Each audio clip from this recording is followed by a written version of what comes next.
یہاں اتنے خاکے بن گئے اور تم کہتے ہو تہذیبوں کے ٹکراؤ. حضور تو آئے ہی تہذیبوں کے ٹکراؤ کے لیے ہیں. تہذیبیں نہیں، حضور آ گئے. ہم ان تہذیبوں پر تھوکتے بھی نہیں ہیں جن کو تم تہذیب کہتے ہو. جن کو اپنی ماں اور بہن کا پتہ نہیں ہے وہ کون سی تہذیب ہے؟ ہاں جی. جن کو خنزیر اور بکری کے فرق کا پتہ نہیں ہے وہ کون سی تہذیب ہے؟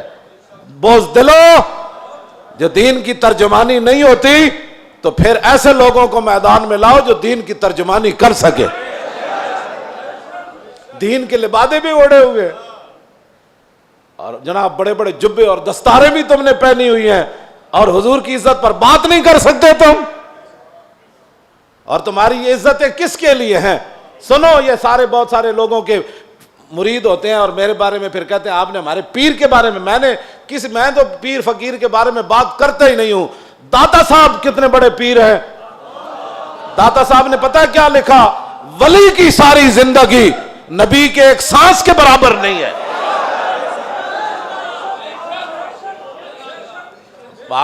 صرف نبی کے بعد امام الانبیاء کے تو خلق سے اولیاء. یہ داتا صاحب کشف المحجوب لکھی گل ہن گل کرو تسی. جدوں حضور دی عزت دی گل آوے تے پھر کھڑا کوئی نہ ہوئے پھر وہ پیر ہے. تے پھر اپنی جاناں بچائے تے اپنے جناب ادارے بچائے تے اپنے خانقاہاں بچائے. رسول اللہ کی تو سانس کی بھی کروڑوں حصے کرو نا پھر بھی اس کی ساری زندگی اس کے برابر نہیں ہو سکتی. کروڑویں حصے کے بھی. یہ تو داتا صاحب نے صرف انبیاء کی بات لکھی ہے. رہ گئی حضور کی بات تو خلق سے اولیاء اور فاق النبیین فی خلق وفی خلق ولم یدانو فی علم ولا کرم وکلہم من رسول اللہ ملتمس غرفا من البحر اور رشفا من الدیم وواقفون لدے عند حد من نقطۃ العلم او من شکلۃ الحکم.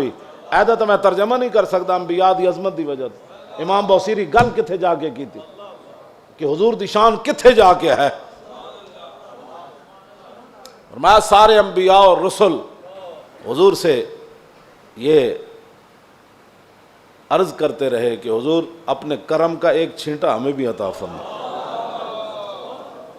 وَكُلُّهُم مِّن رَّسُولِ اللَّهِ مُلْتَمِسٌ غَرْفًا مِّنَ الْبَحْرِ اور رَشْفًا مِّنَ الدِّيَمِ. یا اپنے سمندر سے ہمیں ایک چلو عطا فرما دو. اے لفظ اے شیر ہوندا نا دائیں بائیں تے حضور نے تو سنیا سی بوسیری نو چادر دیتی. جے دے وچ کوئی گل ہوندی تے حضور نے فرمانا سی بوسیری شیر کٹ دے. تمہیں مقام رسول کا پتہ ہی نہیں ہے. باتیں لوگوں کو اگر مگر کی کرتے ہو. اگر مگر سے ناموس رسالت پر پیرا تھوڑا ہونا ہے. اگر مگر سے پیرا نہیں ہونا. پیرا رسول اللہ کی عزت کا ایسے ہی ہونا ہے جیسے صدیق اکبر نے پیرا دیا, جیسے فاروق اعظم نے پیرا دیا. باقی رہ گیا حضور کا جلال, تو وہ میں آپ کو پڑھ کے سنا دیتا ہوں کہ حضور کا جلال کیا تھا. مولا علی راوی ہیں اس کے. اب مولا علی کیا کہتے ہیں, غزوہ خندق کے موقع پر جب رسول اللہ پہرا دے رہے تھے ہمارے ساتھ کھڑے ہو کر, 25,000 کا لشکر خندق کے کنارے کھڑا ہے اور وہ یہ چاہتے ہیں کہ عمر بن عبد ود کی طرح ہم اپنے گھوڑے دوڑا کر خندق کو عبور کریں اور مدینہ پاک پر حملہ آور ہو جائیں, حضور پر حملہ آور. حضور خود پھر تلوار پکڑ کے کھڑے ہو گئے. اور جب رسول اللہ بھی کھڑے تھے وہاں تو سورج غروب ہو گیا. حضور کی ظہر کی نماز بھی قضا ہو گئی. جب عصر کی نماز قضا ہو گئی تو محبوب, یہ بھی حضور کی رحمت للعالمین بھی ہے, یہ بھی خلق عظیم ہے. تم نے کون سا خلق عظیم کی مثالیں دیتے ہو؟ مائی کوڑا پھینکتی تھی اور تم یہ باتیں لوگوں کو سکھاتے ہو فلاں کو معاف کر دیا. وہ حضور کا اپنا حق تھا, معاف کیا. امتی کو حق نہیں بنتا کہ وہ حضور کی طرف سے خود منصف بن کے لوگوں کو معاف کرتا رہے. یہ قیامت کو فیصلے ہوں گے کہ رسول اللہ نے کس کو معاف کیا اور کس کو معاف نہیں فرمایا. ہم کون ہوتے ہیں حضور کے حق معاف کرنے والے؟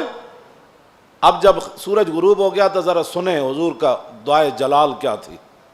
یہ میں اس لیے سامنے پڑھ رہا ہوں تاکہ لوگوں کو پتہ چلے کہ بھائی جو ہم باتیں کرتے ہیں نا وہ غیرت والی باتیں لوگوں کو ہضم کیوں نہیں ہوتی. وہ چاہتے ہیں کہ فرانس حضور کے خاکے بھی بنائے اور ہم مذمت کر کے فارغ ہو جائیں, اور ان کے اندر اتنی غیرت ہو کہ ان کے صدر کے خلاف بات ہو تو وہ اپنا سفیر واپس بلا لیں. عالم تسا کی حضور دا کلمہ پڑھیا او 55 ملک ہو یا 56 ملک ہو، ایدا ایک جواب دیو تسا رسول اللہ دا کی کلمہ پڑھیا؟ صرف انہیں اتنی گل کی تھی صدر دا دماغ خراب ہے، یہ صدر دا دماغ خراب ہے۔ اردگان اے گل کی تھی، انہوں نے غیرت آئی، انہوں نے اپنا سفیر بلا لیا تے رسول اللہ تے گھر دے بھی انہوں نے خاکے بنائے۔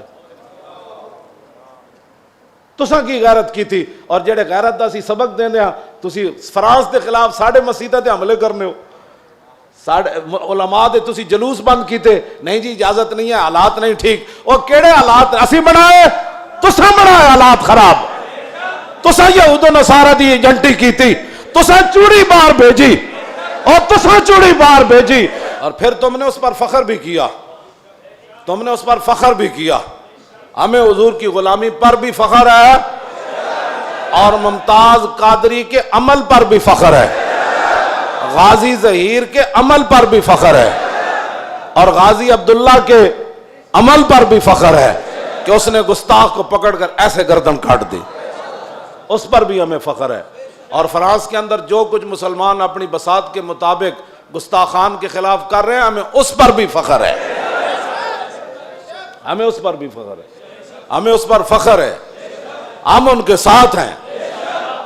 تم گستاخ کو چھوڑ کر کہتے ایک چھوٹے سے گروہ تھا اور ہم نے اس کو اندر کر دیا اور چوڑی کو چھوڑ دیا، تم نے اس پر فخر ہے، اور اس فخر پر قائم رہنا، دنیا میں بھی قائم رہنا ہے تم نے، اور قبر میں بھی قائم رہنا ہے، کل حشر میں بھی تم نے اس پر قائم رہنا ہے۔